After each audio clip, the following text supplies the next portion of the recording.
Go. So my name is Gustavo Silva Chavez, and I'm a climate and forest specialist for the Environmental Defense Fund based out of Washington, D.C. in the United States of America. I have been following the RED issue for about 7 years, and at this negotiating session I'll be tracking RED as well as sectoral, other mitigation issues, and following closely the congressional delegation in the U.S. So the RED update for today is that countries over the weekend reported a lot of progress over a lot of the major issues: objectives, scopes, principles, safeguards, markets, non-market sources of funding. However, when we got to today, under the LCA, the African group in developing countries decided that there wasn't enough progress under the Kyoto Protocol negotiations, and so therefore they asked the chair of the Danish presidency to do informal consultations, and that caused the whole COP to come to be suspended until they got agreement. So for most of today, what has happened is there have been informal consultations where the COP presidency has been talking to ministers and heads of delegation to talk about possible ways to move forward. And about half an hour ago, at around 6 p.m. Copenhagen time, there was agreement to restart the LCA negotiations. Shortly after that, the RED negotiations started. And right now they are in a closed session where right now they're going to be talking about the subnational crediting issue. And one of the things that I do back in the U.S. is I lobby Congress on RED. And one of the problems that we had about a year ago was there were a lot of folks that wanted market-based national level RED. But there were also people that had concerns that if the bar to do RED was national level, you would have a lot of countries that would be unable to do that.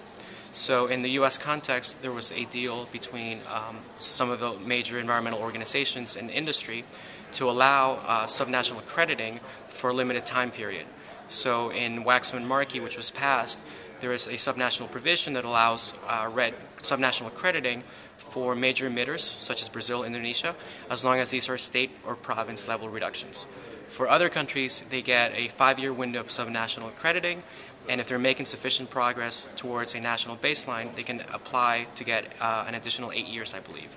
So that is the way that we addressed that issue back in the U.S. So here, for the last few days, I have been talking to negotiators and explaining that deal, and explaining that even though subnational in the current UNFCCC text is not defined, right now it's open-ended and it can mean anything. One way to do a subnational section is to follow what the U.S. Congress did. So I've been hearing that a lot of negotiators are very interested in that formulation, and that is one of the things that we're going to be talking about today. As far as the other issues, the indigenous peoples language seems to be okay. The brackets around the UN Declaration on the Rights of Indigenous Peoples was removed over the weekend, so for a lot of indigenous groups that was a big step forward. In terms of objectives, that is kind of up in the air, and there's a couple of reasons for that. One is that the moment that you put a global target in developing countries, some of them feel that that puts them on the hook, and that crosses the line from a voluntary mechanism into a mandatory mechanism. That's one of the issues. The second issue is developing countries want to know that if they're going to be held accountable to achieve this target, they want financial numbers. And the sense from a lot of countries is that that financial discussion is useful, and they understand why they want to do it, but it's not going to be here. It's going to be under the overall financing section. The negotiations on RED are supposed to end tonight because by tomorrow they have to have text ready for the ministers.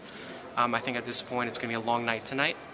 But I think if you look at where we started back in Montreal, which was RED was not even part of the UN agenda, and if you take a look at where we are right now, we have 3 very solid pieces of negotiating text that if countries can resolve the differences, it'll be a tremendous step forward, and RED can really be one of the major achievements of the Copenhagen deal.